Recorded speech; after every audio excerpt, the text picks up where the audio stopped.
on the concept of modernity and towards transmodernity. Dr. Dussel has a very long and vast experience of scholarship. He is Argentinian by origin, but he lives in Mexico. He is a Mexican citizen today. Those who are there in IIC, they know that we already did one round of presentation.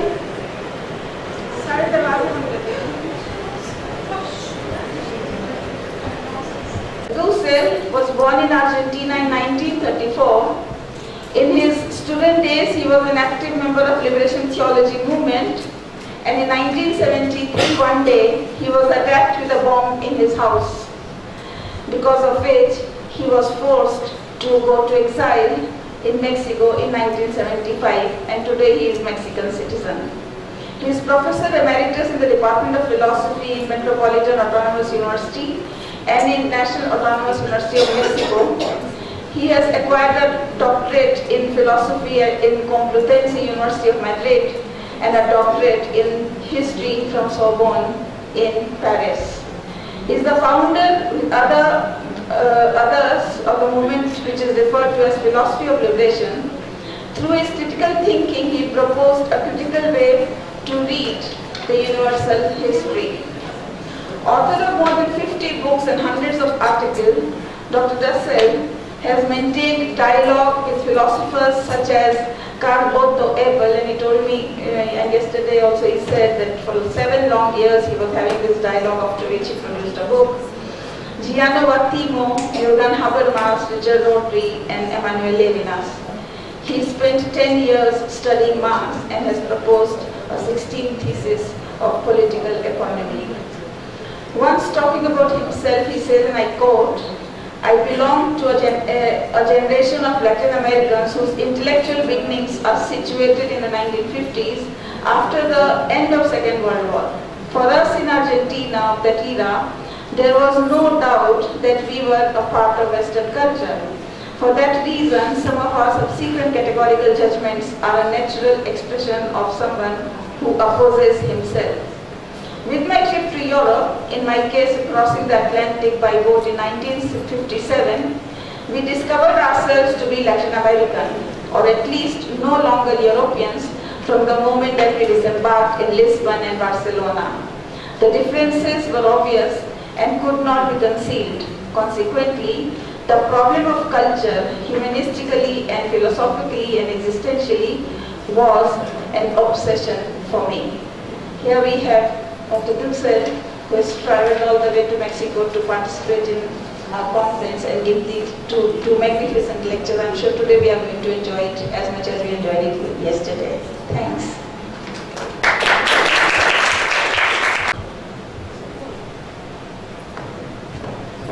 Like yesterday, I ought to say first for students that I don't speak English. I speak something like English, Spanish. It's not my language. And I never studied in the Commonwealth world in any university that speak English. I can speak other language, but not English. It's for me more foreign language than for you. And I hope that you can understand my simple English.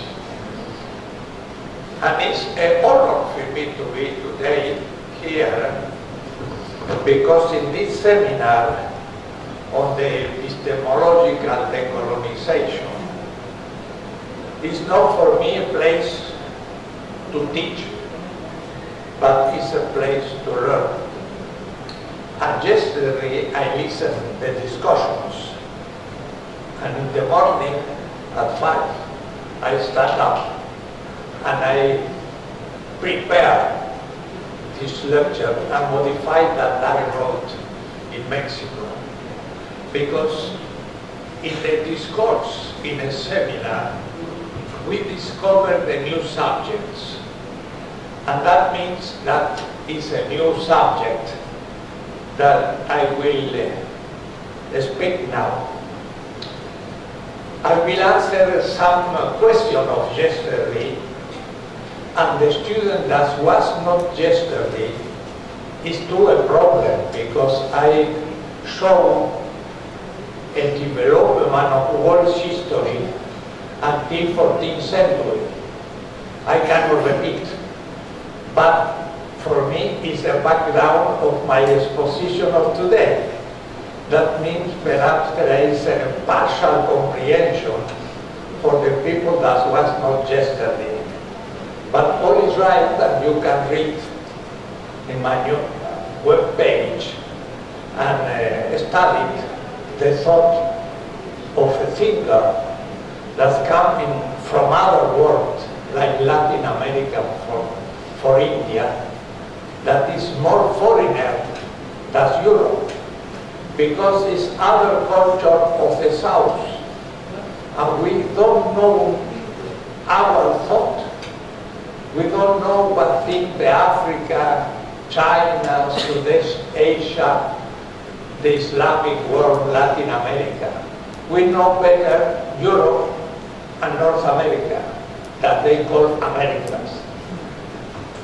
Because we are in the universities, in the academic world, a constitutive Eurocentric vision, or the professors and the students, that deny our own cultures, and we don't know what think the other culture of the South. We know the culture of the North, that was the colonial powers. And because of that, it's not easy to do a dialogue between Latin America, Bantu Africa, Islamic world, India, Southeast Asia, China. It's very difficult because we didn't study in our curriculums at university almost nothing of the other cultures. And because of that, it's almost impossible to think when an intellectual or a person of other South culture speak in other place of the South, because don't know nothing on this world. But I risk to not be understood for you today, and I will expose my subject in 4 moments. First, what is for me always, or for a group of thinkers in Latin America, the origin first, and second, begin to think the concept of modernity. Because we speak, but it's a difficult concept. Many people use, but cannot explain the constitutive moment. My claim today is go to the subject. Second, I will propose some short periodization of the historical moments of the modernity itself. Because in this periodization we can begin to understand the development is not the same for the Commonwealth that for French colonies or Africa or Latin America. It's very different. We need to begin to understand the other countries of the South. Third, I will go to the more abstract subject, that is a risk. That is the critique of the modern reason, and how is the solution that's proposed, the post-modern thought that is Eurocentric, and I cannot accept the post-modern thought because it's still modern. And the first question is the meaning of that we call a group transmodernity. First argument. in 1 hour, you understand, it's impossible. I need more than a semester to do that, or many semesters. But I wrote on this question, and I have many books. And you go to my webpage, and you can read 1 month, 3 months, 1 year, because I don't know, almost 50 books on the question, and some of them big books. The first subject, the dispute on the origin of modernity is a dispute not only on the origin, but the nature of modernity.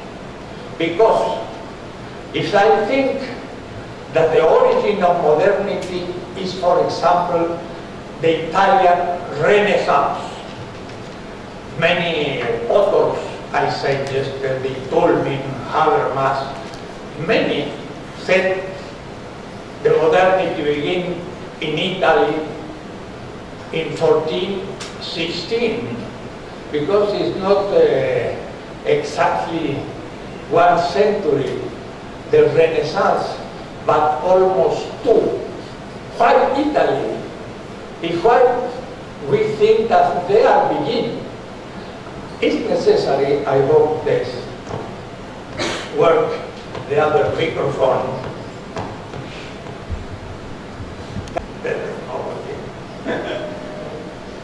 Italy has a very special geopolitical place in the knowledge history, but in 14th century, not today, it's evident.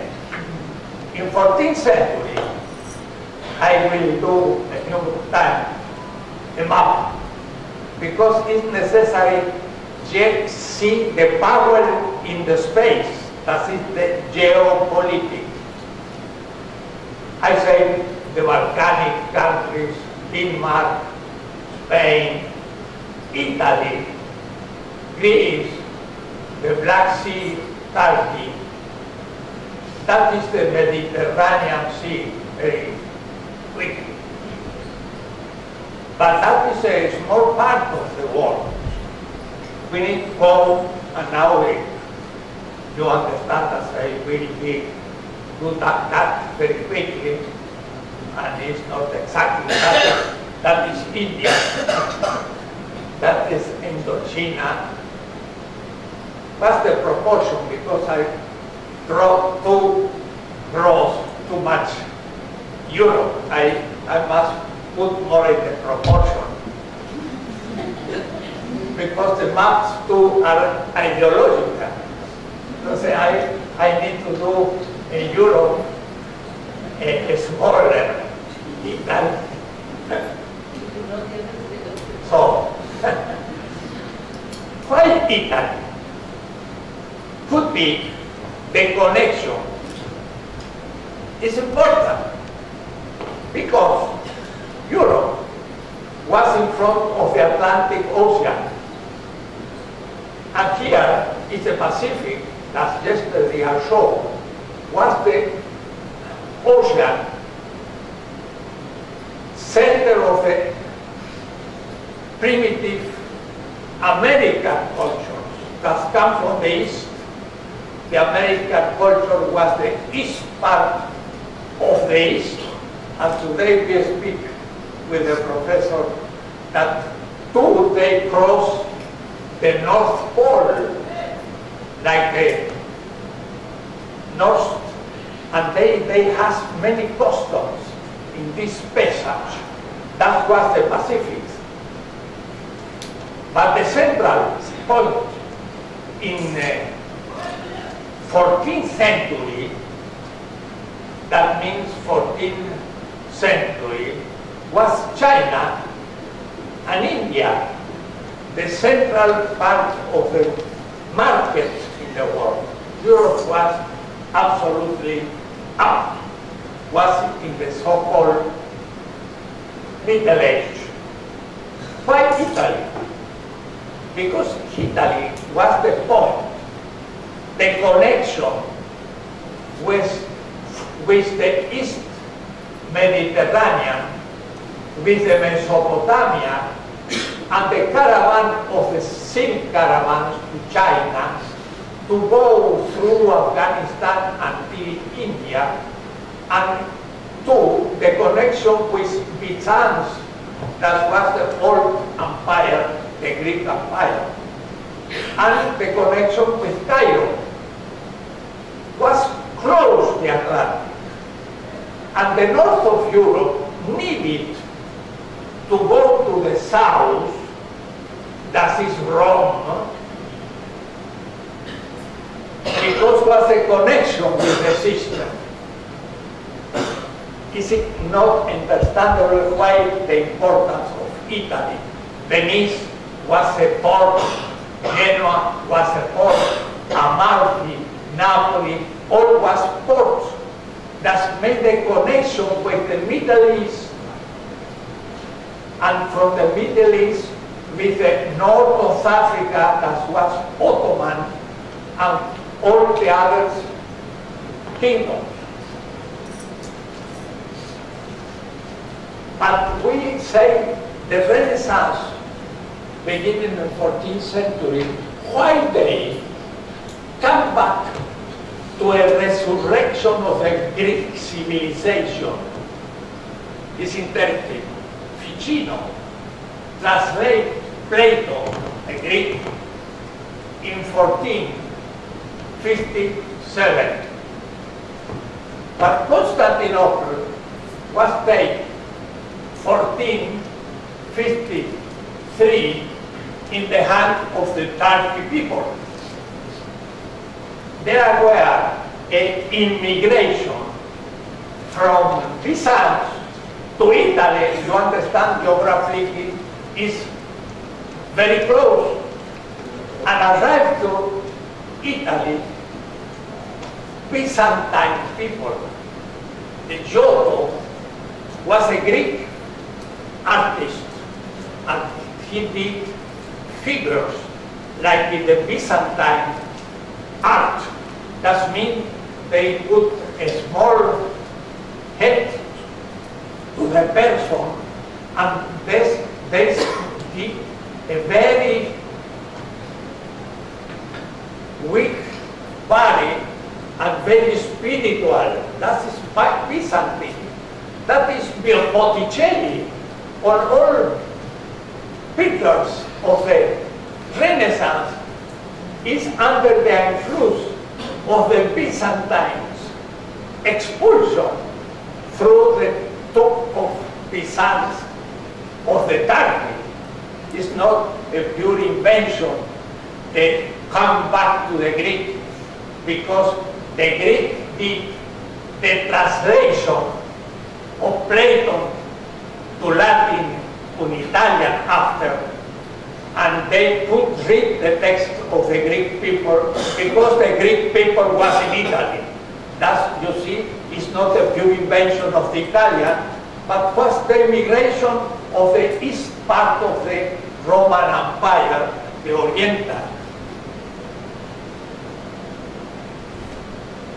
But it's not, there is a book of Menzies, and you can see today, if you want, in the night, that's called 1354.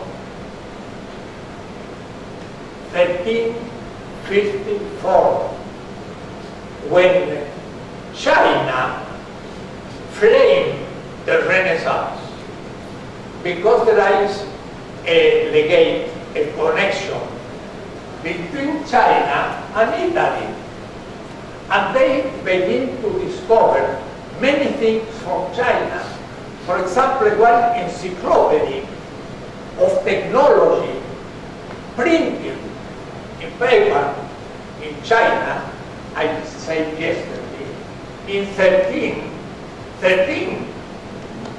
And when you take this technology of China in the agricultural level and the industrial level, because China began the industrial revolution much before than England, Leonardo da Vinci took copies of the design of this encyclopedia of China, and the people is admired today when you go to Venice to see the dress designs of Leonardo that made invention of the wagons, of the mechanism for the agriculture, and many technological discoveries. That was only a copy of the book of China. That means the Renaissance is not so central, but for me it's not the origin of the modernity, because Italy is in the middle of the Mediterranean Sea. And the Mediterranean Sea to the east. And is the connection with the east. And Europe is close. I will speak on this question immediately. I have many arguments to say it's not the Renaissance, the beginning of modernity. Many people said other origin of the modernity is the reform of Luther, because they need to read the text not under the authority and the strong instruction, but each person can begin to read, because he translates from Hebrew to German, and with a printing machine all people can read the text. That is like a democratic. But that is not important. The important is that the Luther and the north of Europe is divided the community of the north of Europe, of the south. And the south is the Catholicism, and the north is the Lutheran and after the Protestant churches. My question is, how it was possible the division of the north of Europe from the south? And never the German put this question. I was in Heidelberg 2 years ago with 60 Lutheran theologians from Germany, United States, Yale, Harvard, and France. And I say, what is the cause of the possibility that the north of Europe divided the Christianity from the south? The question was obvious if nobody thought. I answered, that was possible because before Luther, that the next year, 1570, the Lutheran will celebrate the 500 years of the presentation of the Luther thesis in Wittenberg. That's how next year is very important for the Lutheran. And I was with the theologians and I showed the question and I said, what is possible that the north of Europe separate from the south? And the question was strange. I say, because the Baltic Sea was open to a discovery new, which is the discovery of the Atlantic.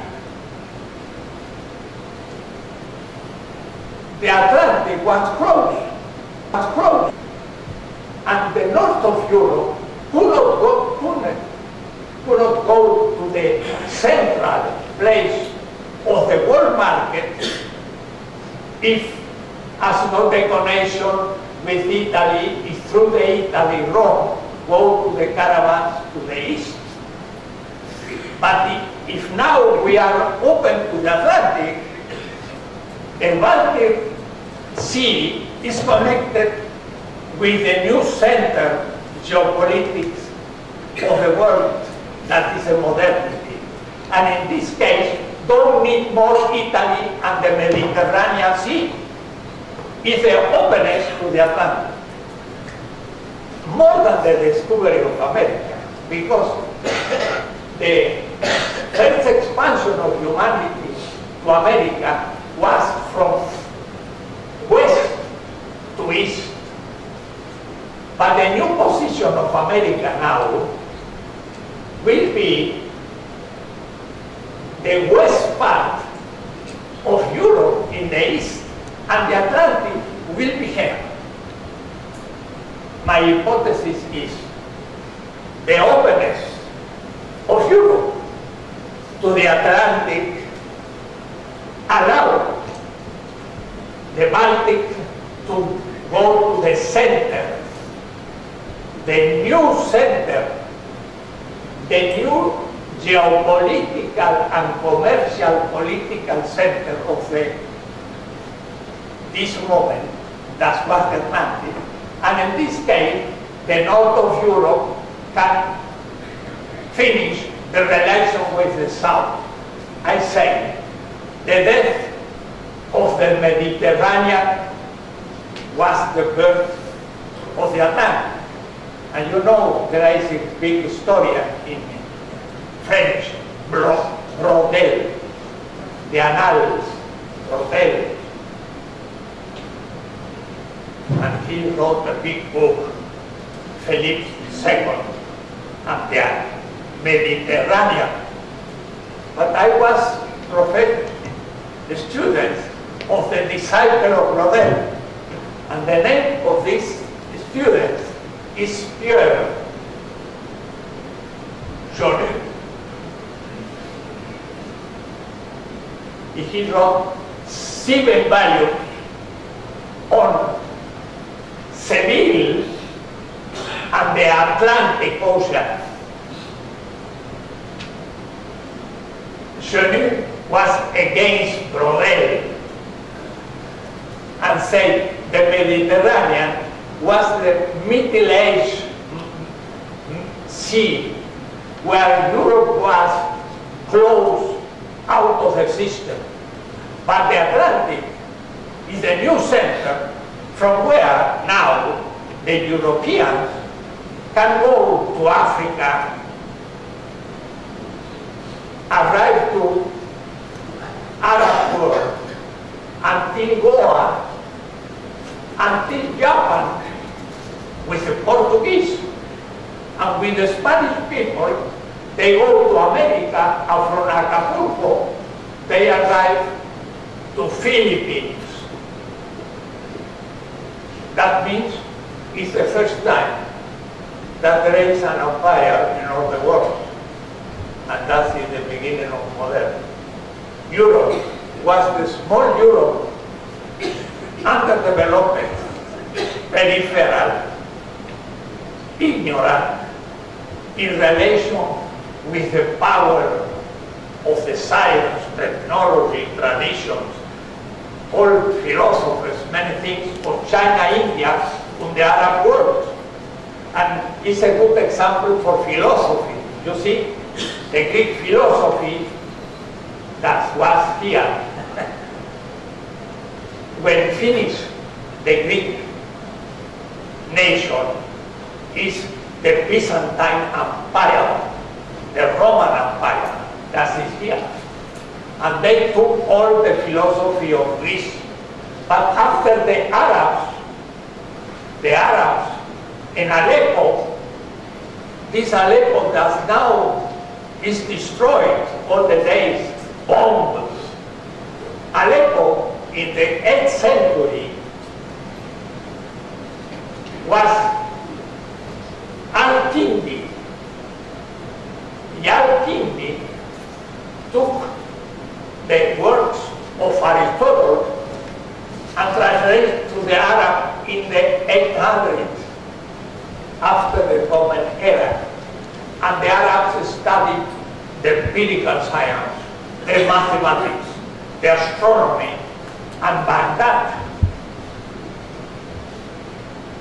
Here was the center of the wisdom and science and technology in all the world in the 8th century.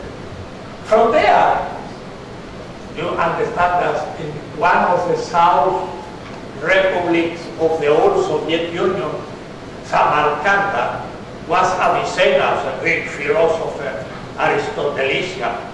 From there, come to the fest that is in Morocco, the philosophy. From there, go to the Córdoba in Spain. And from Córdoba, arrive to Paris with Thomas of Aquinas, Boaventura, Dunes Scoto, and the big philosophers of the Middle Age. And we think Greek philosophy, Middle Age, modernity. No, this Greek philosophy, Aleppo, Baghdad, Fez, Córdoba, Paris, other movement. You understand? And in this case, the openness to the Atlantic, for me, is the beginning of modernity. Why? Because this closed Europe now can go to the whole world. The best argument gives me a very important constitutionalist, lawyer and philosopher of Germany, Carl Schmitt.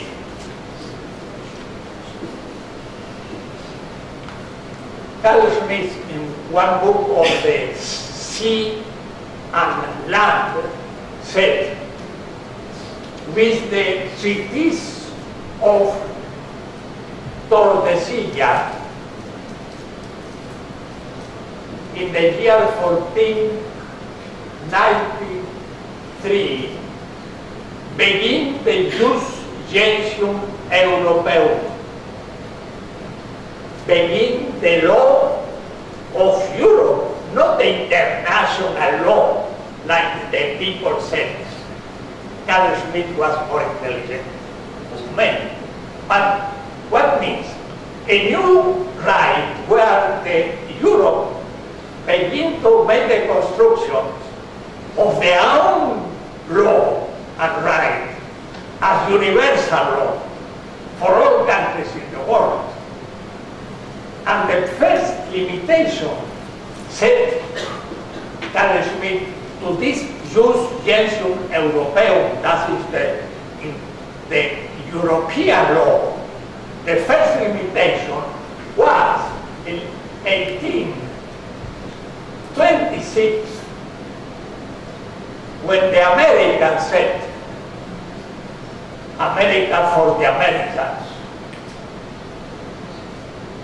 And this doctrine of law put to the right of Europe one limit, to say, you are right until here. But from here there, we the Americans, we have right. You don't come.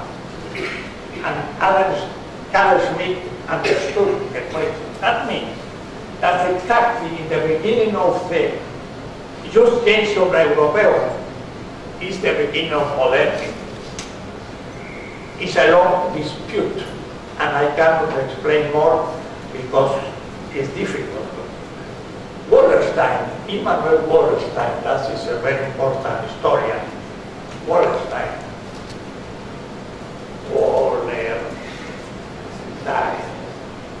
Professor Binghamton, we had one meeting, and he said modernity began in Enlightenment in 18th century.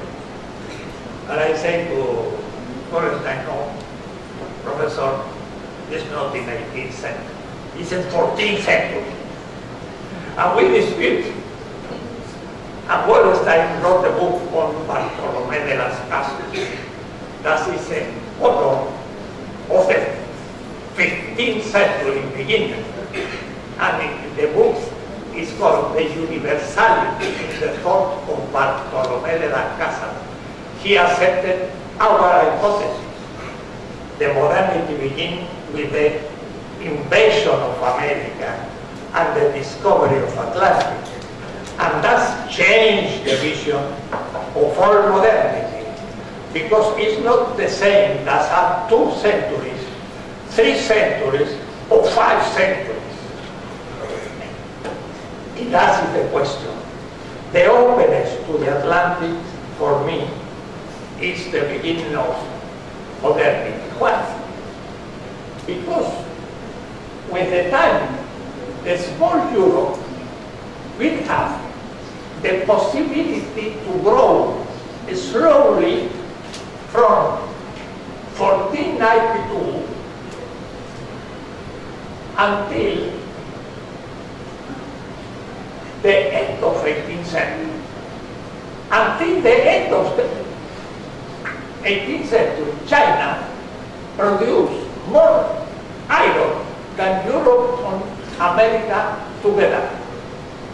China was a power in the production of silk, porcelain, in many other questions, with salary, with surplus value, with capital. Marx didn't know. Was not the Asiatic mode of production. Was the capitalism in China in the Yellow River 1 century before England. So we need to begin to see the difference questions, because Europe took of America from the north of Mexico until the south of Chile, 2 big empires. The Mayo Aztec, more than 1 million kilometers square, and the Inca Empire, that's from the south of Colombia until Chile, 4,500 kilometers, more than the Roman Empire. Only the Inca. That means Europe has now a new territory to take wealth, and to work, to transfer wealth to Europe. But China, India, Africa, and other countries remain with the same territory. And in America, there is more than 25 million persons, the Indians, in Europe, urban civilizations that could work, especially in the mines. And they took, I said yesterday, only from 1 mine in Bolivia, from 1546, 20 tons, 20,000 tons of silver. And the first world money with silver was done in Mexico. The money of Mexico was acceptable. In all Africa, in China, in India, in the Arab world, in all the world, was the first time in history, and this money was produced from the mines of the north of Mexico, Zacatecas, to many others. That's what means the devaluation of the silver in the world system. The Arabs become poor without lose money, because the value was shorter, because the introduction of the silver of America. Because I asked in Morocco or in Cairo to my colleagues, why in 16th century the light of the Islamic civilization, the light was closed. And we don't see more big philosophers, the Taj Mahal was the last big monument. What happened in the civilization? From Morocco, Cairo, Mesopotamia, El Mogol, the Sultanate, Indochina, until Philippines in Mindanao was the Arabs. Why this world is in the decadence? Because from America come a new world that's put in shadow to the others, and begin slowly and slowly the growing of Europe in exploitation. And I need to do a very complex question today. I did in the morning at 6. To understandable in India, something. If I put here 100,500 and here 2,000, and I said 16, 17, 18, 19.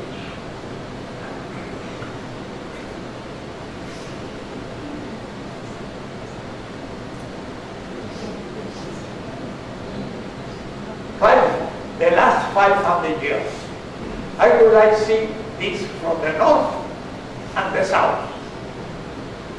In Europe, Paul, the imperial difference,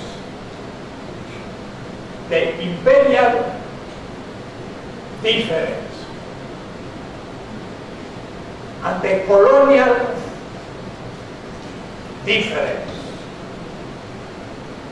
But in 1492, begin the modernity and begin the coloniality in Latin America. Not in the Commonwealth, before England. England in this time was a secondary country. In the end of 15th century, England had 3 million persons. It's a small island. I say, was a small island here in the Eurasia. The other small island was Japan. But secondary in the 14th century. We need to see the history. But the independence of Latin America was in 1823, I say a number. That is one of the patterns of. That's, you see, Latin America was 1, 2, 3.5 centuries colony. But that is the time of Spain. But in the history of the Commonwealth and in England world, on the North Europe, Spain doesn't work. You don't study nothing from Spain. Why? Because in the Enlightenment, 18th century, Hegel said, the north of Europe is the earth of Europe. The south of Europe was, but is not more. That means the Enlightenment, Voltaire, Montesquieu, Hume in England, Kant in Germany, they say the north of Europe, and that is interesting. Spain was in the Middle Age, no, was in the origin of modernity.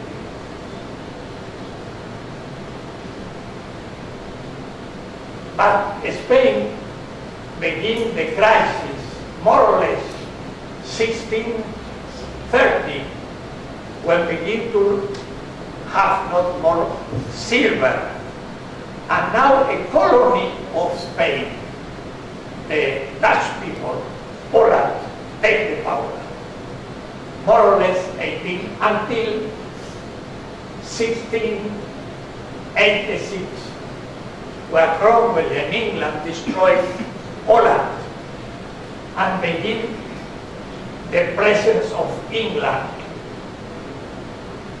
and France until 1945. That is the time of the Commonwealth.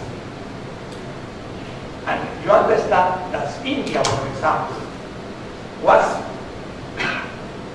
colonized with the occupation in the north, the Ganges, in the end of the 18th century, here more or less. that means the India begins to be colony. You see the difference? That is necessary in our dialogue. Latin America had 1, 2, 3 almost centuries before that India became colony of England. It's necessary to begin to listen until more or less the end of the war. That is India. The Africa less, because the Congress of Berlin was 1880. That means that Africa was colony, attention, continental Africa, not the coast where the Portuguese, English, and Dutch took the slave of Africa and do a triangle between Europe, Africa, America, and Europe. There is a triangle. They sell weapons to Africa, buy slaves. They put in Brazil, in Cuba, in South of the South of the United States, the colonial world, and after accumulated capital in Europe, is the slavery process. Not only silver and gold and tropical commodities, but slave was. But never they occupied the continental Africa, because the Africa was very developed, because they had iron and horses, and they couldn't occupy Africa until after the Industrial Revolution. You see, we have here the imperialist difference.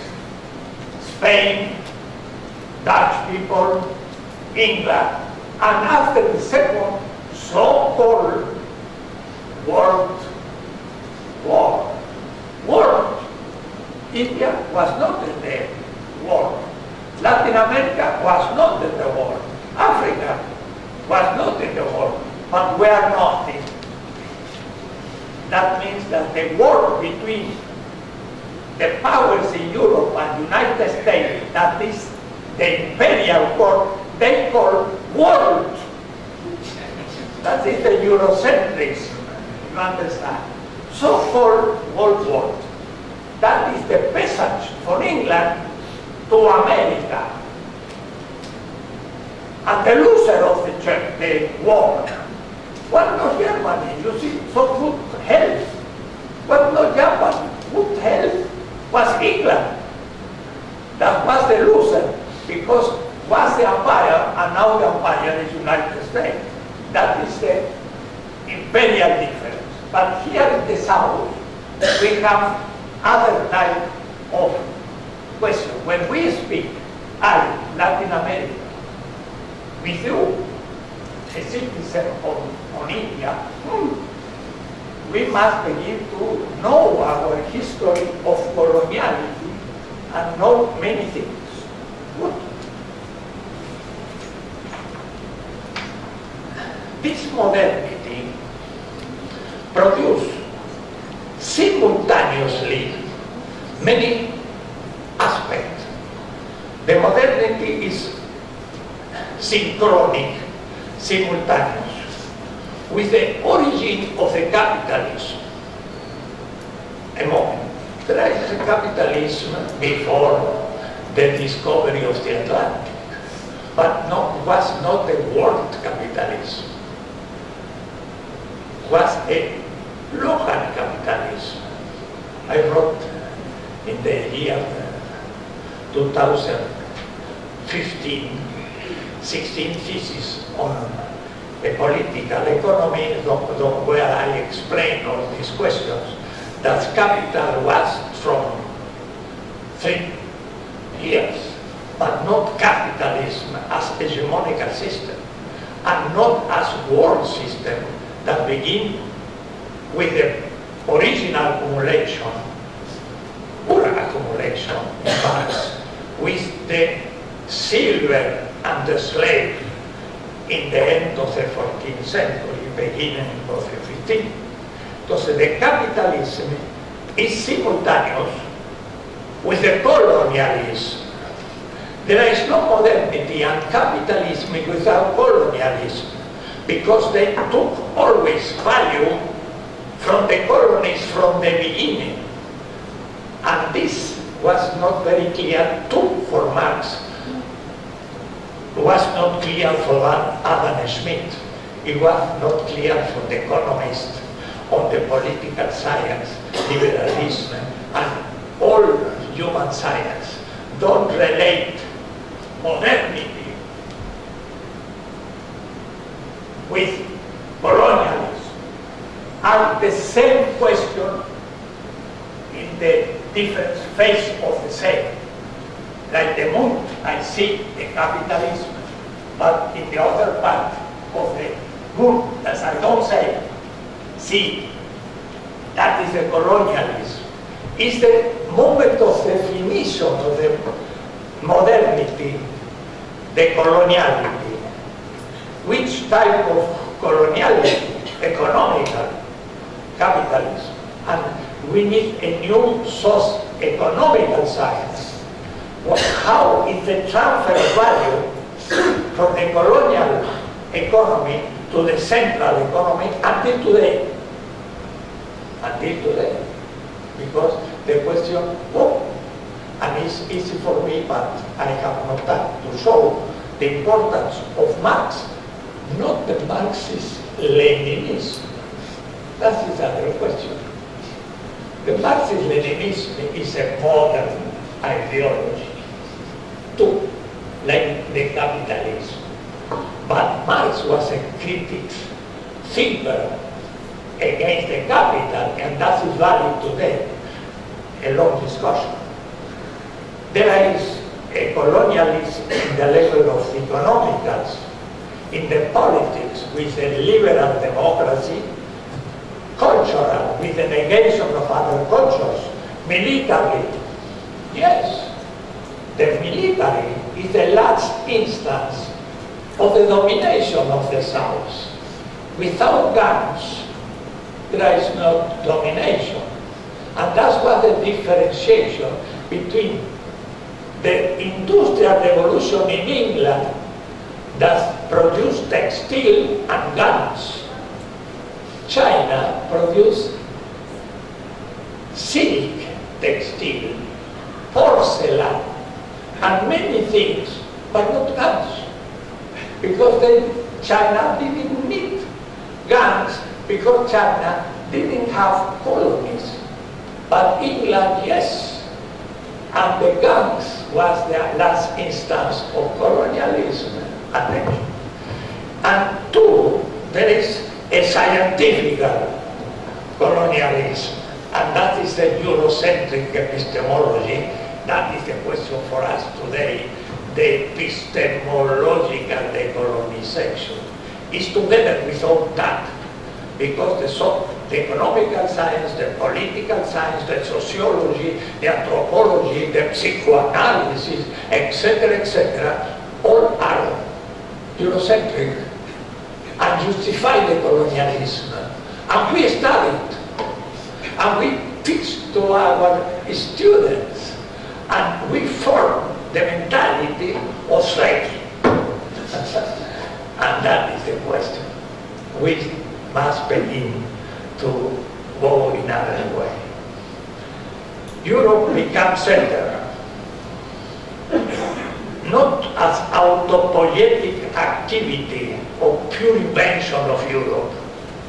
No, was the assimilation, the digestion, the incorporation of the information of the other cultures. Almost they don't invent nothing. The mathematics, they took from the Arab people. Our numbers, our Arabic numbers, has come from the Indostan. But the high mathematics of the Arab world come to Europe in begin the way. but to the technology come from China, and many aspects that we believe that are European inventions. Attention, there is invention too, but not too much like they say. That is, the modernity is that one alternance in Eurasia. It was first Mesopotamia and Egypt, Greece. After go to the Arab world, after go to China, and in the modernity go to Europe first time in history. When I speak of Europe, it's Latin Germanic world, not Greece, that's the Oriental Roman Empire, the West Roman Empire, the Latin Germanic only. And both they are, but now is the first world system, because the others was empires, was particular. But now we have the first, because they occupy the ocean and incorporate, they are now America, and has the total vision of the world. In 1920, Magallanes from Seville go to America, discover the Strait of Magallanes, go to the Pacific, and arrive to Pacific, and Chicago arrive to Spain. And the first time a round trip in all the world. The Chinese did before. And the Spanish and Portuguese use Chinese maps. I have no time to speak on the subject, because he used maps of China to discover that was not discovered, but we have one map of 1506 from a German hobby that he did cartography in Freiburg, Walde C. Müller. Walde C. Müller. And he did in 1506, before the Magallanes discovery of the Strait of Magallanes in Argentina, Chile, did a world map and put in the south of China a peninsula. That was South America in south of China. Failed design all Africa, all Europe, and do a design of North America and South America. A German, before the discovery of Magallanes, put the design of the Strait of Magallanes where? To a Chinese map. Interesting. I have no time. But that is improving the science of cartography. That means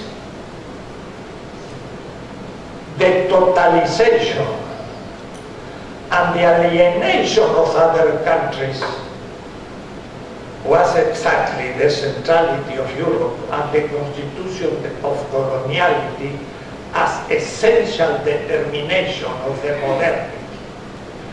The modern is modern in relation with a more primitive. But in the beginning, they know that China was more developed than Europe. Read the book of Giovanni Arrighi. The name is Adam Smith in Beijing, a book. If you read The Origin of Wealth of Nations and read the text of Adam Smith in 1776, what he said on China, you can understand what means for the English people in the middle or in the beginning of the Industrial Revolution, China. He said, a rich person in England is a poor in comparison with a rich person in China. China is much more wealth than does England. China had 150 million persons in this moment, and England 12,000 million, 12 million persons, 150 million. In the valley of the Yellow River, there are more inhabitants than in all England, and they begin the Industrial Revolution. Dussel read the book of Pomeranz. Pomeranz is an American historian of economy. The book is The Great Divergence. How was possible that the Industrial Revolution began in China, but after was in crisis and England began to go beyond? The explication is that the price of commodities, food commodities in China, growing, and the workers need to go to the land and lose workers in the factory of the industry in China. But in England, the workers had very cheap food from the colonies of America. And in this case, the peasants could remain in the industry because America paid the food. Because has England a colony can improve the Industrial Revolution, and after they say we begin the Industrial Revolution. The revolution began in China 1 century before England. How is possible?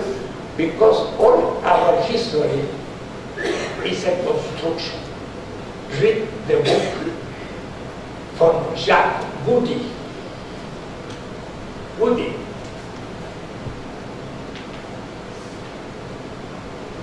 The theft of history. Europe robbed the history of the people, studied, implemented, and after cut the archive that's in the computers and say, I invented that.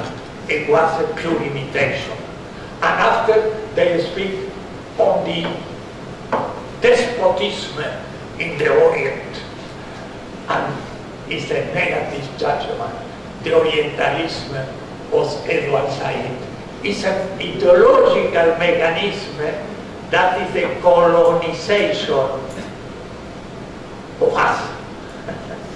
And we believe in this history until today, and our universities, and surely these universities, teach the history. That say you are colony from always, and Europe was superior from beginning. And only Europe have 2 centuries that begin to have a priority or superiority in the Industrial Revolution in relation with India, China, especially because you are in the very important developed country in the world.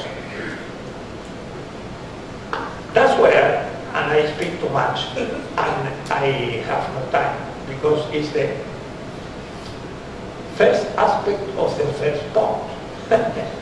And there were 4. So say I will speak until 1 hour and I finish in 1 hour, not with the subject, because you can read in my web page.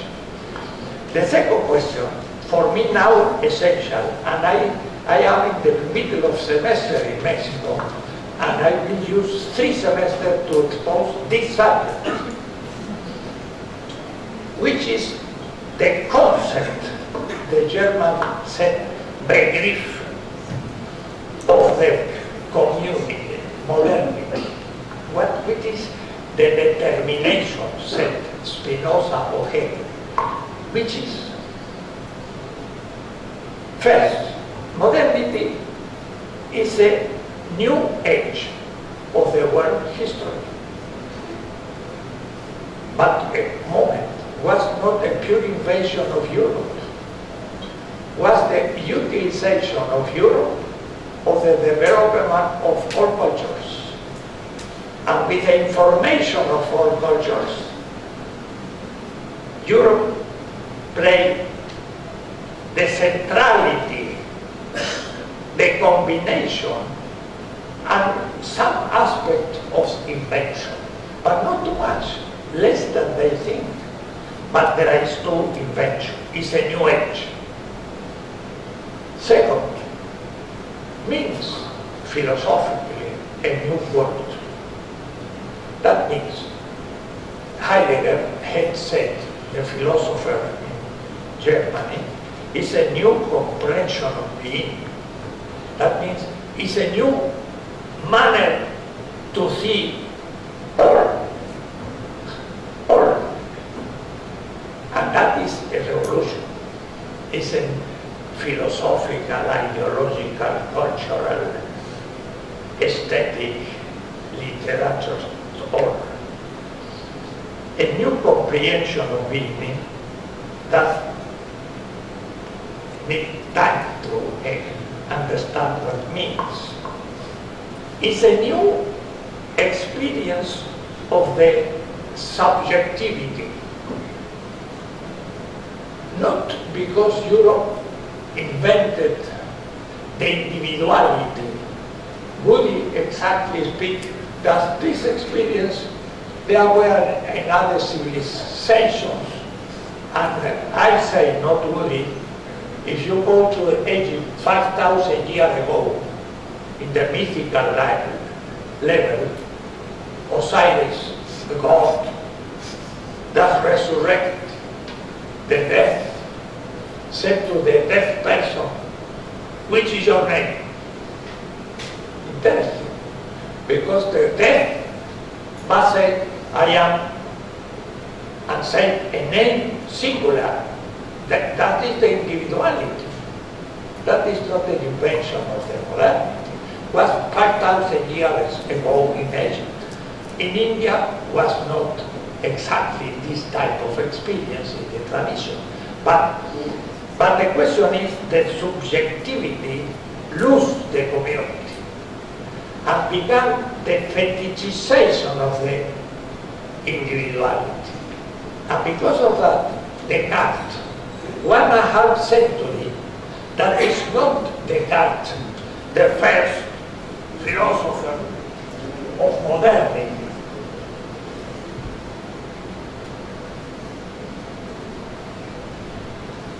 I read the lecture in the Perl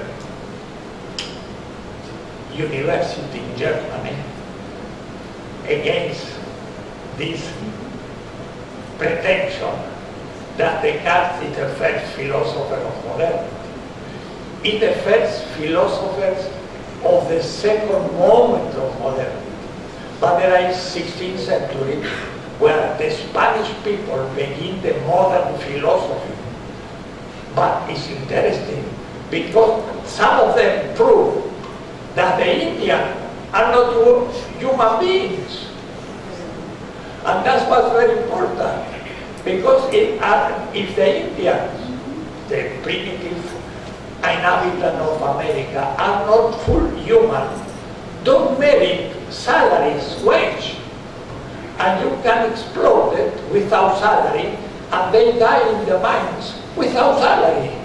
Entonces, the anthropological definition of the non-human being of the Indian allow the exploitation of the Indians in the production of the silver, that is the primitive accumulation of capital.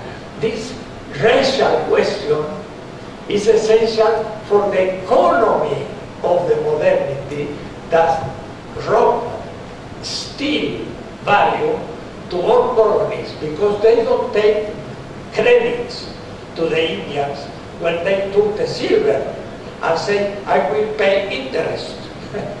They take all the silver to Spain and finish. He didn't pay any interest. Why? Because the Indian was not so human. And there is a philosophy that proves that the other cultures was not human and can exploit it. That is the 16th century. Descartes is the second moment, and it's interesting. He studied in a Jesuit school, La Flèche. That is a Catholic priest. And there he said ego cogito. That's a pure Jesuit discipline. And I have no time to explain this question, but certainly the ego cogito, I think, is one ontology of individuality without community that allows now the self-love and the competition with others. Because there is no community, in each struggle against the other, like St. Hobbes in the Leviathan. They struggle until the death. That for the modernity is the nature of humans. It's impossible, because if a species struggle each individual against the other, we despair very quickly. And Hobbes said, homo homini lupus. The human being is like the wolf, but the wolf never eat other wolves. They laugh very much.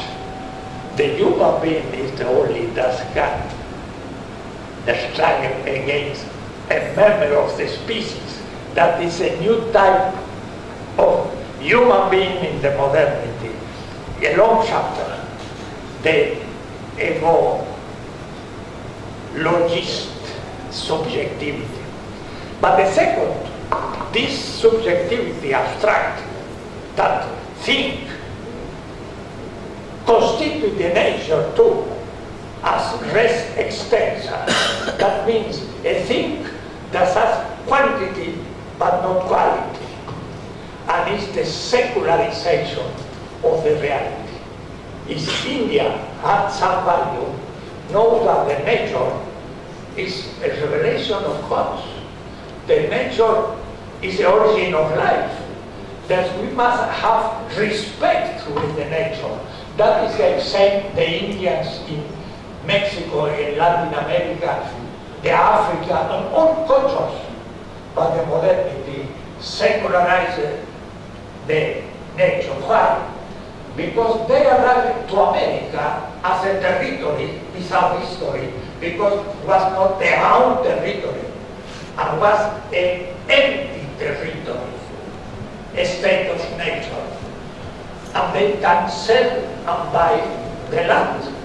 And the Indians in Latin America said, the land is my mother. And it's true. It's true, not a metaphor, it's a scientific truth. From where come the life?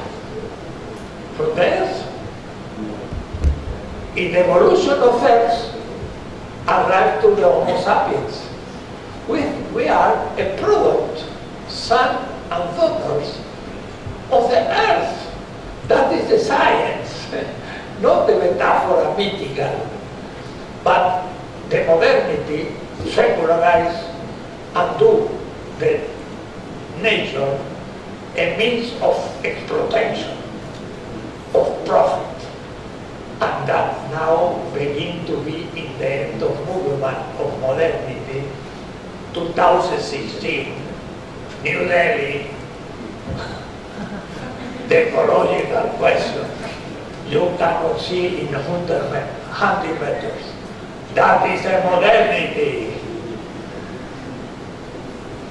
We destroyed the nature, but we committed a suicide because the modernity begins to destroy the condition of possibility of the life, and the science too, and the technology too, and we will speak.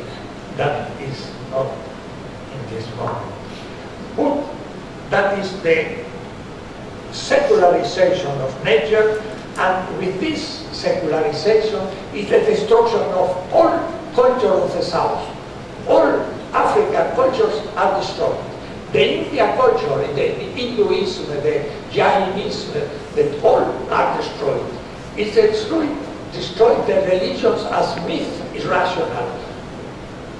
And we remain now without traditions and without history in front of an empty mathematical, quantitative rationality.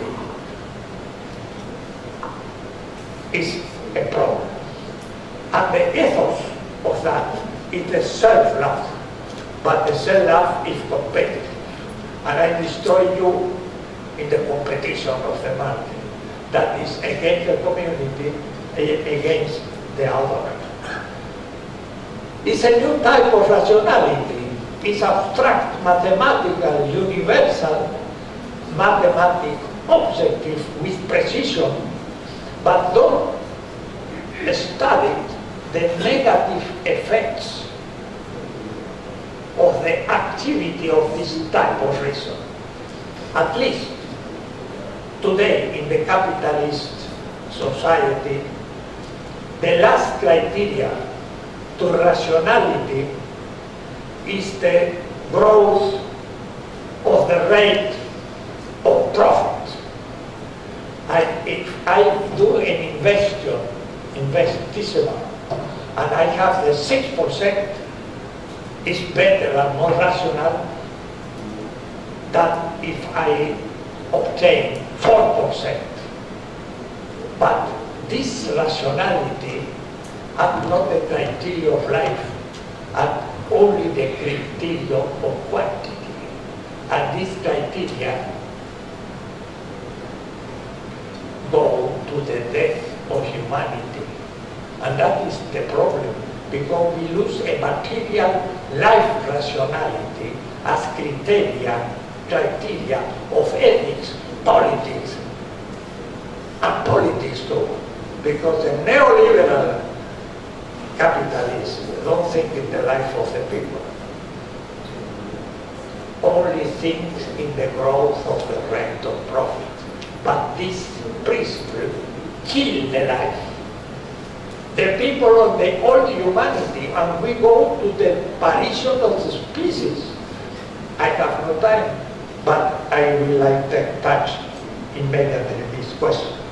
That aspect of this modernity that we need to begin to criticize. Modernity, so, is a type of subjectivity and a type of comprehension of reality as a totality. But this totality are subsystems or internal systems. I say the totality is the modernity, and I say so. But this system as culture and totality are different systems. Economical system, political system, racial system, gender system, cultural system, etc. Each of these systems are very concrete, and the system is to study in particular epistemological development. The economical system and the social economical science, and the science that we study is, for example, the capitalism, and we studied the neoliberal capitalism. But this partial system don't see the effects, negative effects And in this case, I say we must begin to make the reconstruction of this science from the South. That means from the point of view of the colonial world, in not only the imperial North, and that is, for example, the validity of Marx. I have no time to show you the importance of Marx in the level of the economics, because the criteria for Marx is the human life, is intelligence. They say the human being is living record, is alive, as necessities, and with I have necessities, I need satisfactors, and the satisfactors are commodities. But when I produce a commodity, I objectify my life. But if somebody take the product of my labor, kill me. It's a metaphysical of life in the economical level. Some friends that are from this community of the colonization in the epistemological level said Marx was the 19th century. He has many Eurocentric aspects. It's not all valid. I say yes. It's Eurocentric. It's true. They didn't arrive to the world market, and the coloniality was not especially studied in Marx, but he criticized the capital, and with the same methodology, we can go to criticize the metropolitan capitalism and the extraction of surplus value from the colony as transfer in the imperium, and that we call in Latin America the theory of dependency. I have many books on this question, because the theory of dependence explains today the question of globalization. The people said the capitalism is globalized. Not true. The financial capital, yes, you can send money. The mercantile capitalism is globalized. You can sell Coca-Cola in all places. But the wage labor that is constitutive of capital, because it's the producer, and they are passports and cannot go in all the world. Why? Why one Hindu worker cannot go England? And the other day, the first minister of England was here in India, I read in newspapers, and put a new difficulties to go to England, because they need the average salary very low in the colonies to put the capital in the periphery, produce products in the colonial south, and after export to the north, and they don't pay the high salaries of Europe. And there's this difference between the low salary in India and the high salary in United States or Europe is transferous value, is robbery like the silver before. Entonces, they catch this question, and our economical science don't speak on that. Speak on the market, the competition, and not the transfer of value from one nation to another. That is the colonialism, neo-colonialism after 1492 under the hegemony of US, because US allowed the liberation of all colonies of Europe in Africa and Asia. But one day, these countries go to a new type of colonialism. That is not the old colonialism of France, Germany, or Dutch people, but is the neoliberal type of colonialism that the United States exactly exploded in the periphery. they continue the existence of colonialism. That means each of the systems of modernity has to South. The economical level exploded the South. The political level is present. And the military oppression is part of the politics. The United States produces 50% of weapons in the world. It's the most profitable production in the United States. 50% of all weapons is produced in the United States. Why too much weapons? If you open my book, Philosophy of Liberation, that I wrote many years ago, 75, I said, the first chapter is geopolitics and philosophy. And geopolitics is a discipline that is taught in the military schools. In the moment that